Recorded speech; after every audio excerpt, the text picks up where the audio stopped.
Hello everyone, welcome to my channel. जैसा कि आपने टाइटल से पढ़ ही लिया होगा कि जेके बोस ने एक नोटिफिकेशन निकाली है जिसमें उन्होंने बताया है कि they are giving concession of 30% to the students of class 9th, 10th, 11th and 12th in attempting question paper.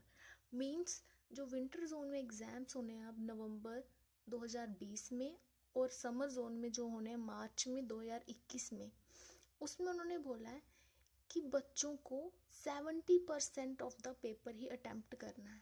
Means अगर आपको 100 मार्क्स का पेपर आ रहा है तो आपको उसमें से 70 मार्क्स ही लाने हैं। और वो जो 70% ऑफ द मार्क्स हैं वो they are treated as 100% at the time of evaluation. Means अगर किसी बच्चे के 70 मार्क्स आ रहे हैं 100 में से तो उसको 100 ही मार्क्स दिए जाएंगे। और वो बच्चे जिन्होंने अटेम्प्ट 70% से कम कर रहे हैं, मीन्स कि अगर कोई बच्चा 60 मार्क्स ला रहा है तो उसको उसके प्रोपोर्शनेटली इंक्रीज कर दिया जाएगा मार्क्स को। पर जो एग्ज़ाम पेपर है वो आपको इंटायर सिलेबस से आना है। और मीन जैसे सीबीएसई ने अभी नोटिफिकेशन निकाली थी जिसमें उन्होंने 30% ऑफ द जो entire syllabus of the subject था उसको कम कर दिया था, रिड्यूस कर दिया था। जेके बोस ने इससे थोड़ा अलग किया, उन्होंने जो आपके टोटल मार्क्स हैं उसको 30% की कंसेशन दे दी है। और यहाँ पर ये जो प्रैक्टिकल और थ्योरी पेपर है ये दोनों पे एप्लीकेबल नहीं है। कुछ सब्जेक्ट्स हैं जिनका प्रैक्टिकल और थ्योरी पेपर दोनों होते हैं, ये दोनों पे एप्लीकेबल नहीं है, ये सिर्फ थ्योरी पेपर पे एप्लीकेबल है। जैसे कि फिजिक्स, केमिस्ट्री, बायोलॉजी, इन सब के प्रैक्टिकल होंगे तो इनका जो थ्योरी पेपर होगा वो सिर्फ 70 मार्क्स का होता है। तो यहाँ पर 70% ऑफ द 70 मार्क्स अप्लाई होगा। मीन्स उनको 49 मार्क्स ही मैक्सिमम स्कोर करने पड़ेंगे, तो उनके 49 मार्क्स को वो 70 में कन्वर्ट कर देंगे। जो बच्चे 49 मार्क्स लेंगे उनको वो 70 मार्क्स ही देंगे। और जो आपका प्रैक्टिकल पेपर होगा, जो जो प्रैक्टिकल पेपर होगा उसको वो जो आपके थ्योरी पेपर है उसके प्रोपोर्शनेटली उसकी एवरेज में वो इंक्रीज कर देंगे।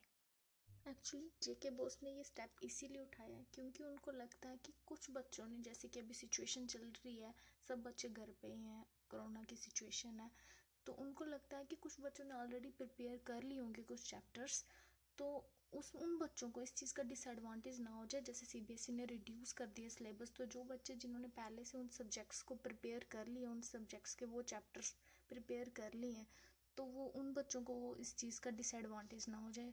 और एक फैक्टर और भी है इसके पीछे, क्योंकि कुछ बच्चों का इंटरेस्ट जोन अलग होता है।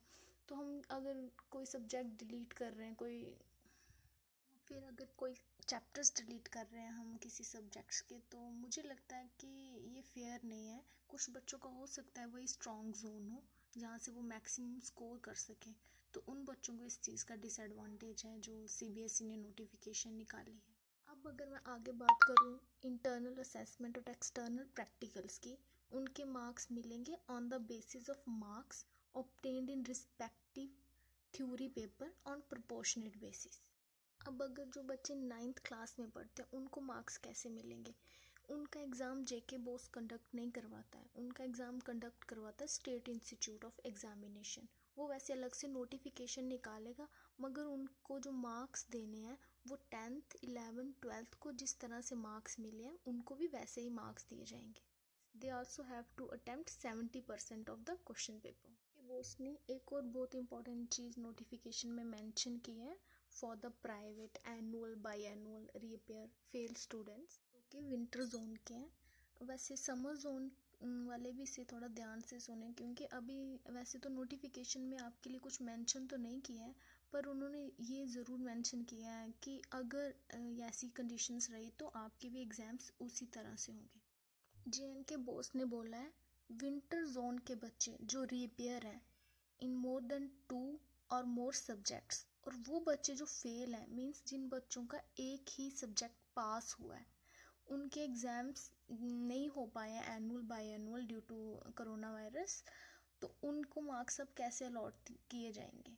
फर्स्टली मैं डिस्कस करूँगी रीपेयर स्टूडेंट्स के बारे में। रीपेयर स्टूडेंट्स चाहे वो 10th का और 12th का हो, उनको मार्क्स कैसे दिए जाएंगे? उनको मार्क्स मिलेंगे on the basis of average of marks scored in the subjects already passed. Means जो सब्जेक्ट्स उन्होंने पास किए हैं उनकी जो एवरेज बन रही है, उतने मार्क्स उनको उस सब्जेक्ट में दिए जाएंगे जो उनका फेल हुआ है। मैं बात करूँ 10th के फेल्ड स्टूडेंट्स की, तो उन बच्चों को जेके बोस प्रोविजनल एडमिशन ग्रांट कर देगा 11th क्लास में, कि उनका एक साल वेस्ट ना हो जाए। जब ये कोरोना वायरस की सिचुएशन नॉर्मलाइज हो जाएगी तब वो उनके एग्ज़ाम्स कंडक्ट करवा देंगे। इसके साथ साथ जो एनुअल रेगुलर एग्ज़ाम होने 11th क्लास में, वो उनको उसमें भी बैठने देंगे, एग्ज़ाम्स उनके कंडक्ट करवा देंगे। बट उनका जो 10th का जो 11th का रिज़ल्ट है वो भी विदहेल्ड रखेंगे तब तक जब तक उनका 10th का एग्जामिनेशंस का रिज़ल्ट नहीं आ जाता। वो बच्चे जो 12th की फेल कैटेगरी में आते हैं उन बच्चों के लिए जेके बोस ने ये मेंशन किया है कि उनके एग्ज़ाम्स एनुअल रेगुलर कैंडिडेट्स के साथ ही होंगे जो अभी विंटर जोन के नवंबर 2020 में होने हैं। उनका जो सेशन होगा उनको वो बाई एनुअल ही ट्रीट करेंगे। इसके अलावा जेके बोस ने एक और चीज़ मेंशन की अपनी नोटिफिकेशन में कि जो बच्चे रिपेयर कैंडिडेट्स हैं जो अनसेटिस्फाइड होंगे अपने जो मार्क्स हैं जो उनको एवरेज बेसिस पे दिए गए हैं, जब सिचुएशन नॉर्मल हो जाएगी तो they are allowed to give exam. ये बात थी विंटर जोन के रिपेयर और फेल स्टूडेंट्स की। समर जोन के फेल और रिपेयर स्टूडेंट्स की फ़िलहाल तो कोई नोटिफिकेशन में ऐसा मेंशन तो नहीं है, पर ये ज़रूर मेंशन है कि अगर ऐसी सिचुएशन ही रही तो उनको भी इसी तरह से एग्ज़ाम्स मीन्स उनके भी ऐसे ही लिए जाएंगे। सो ये था detail analysis of the notification. If you have any doubt then आप नीचे कमेंट कर सकते हो। And as I'm new to YouTube, if you have any suggestion, kindly feel free to comment down below. And don't forget to like, share, and subscribe to my channel.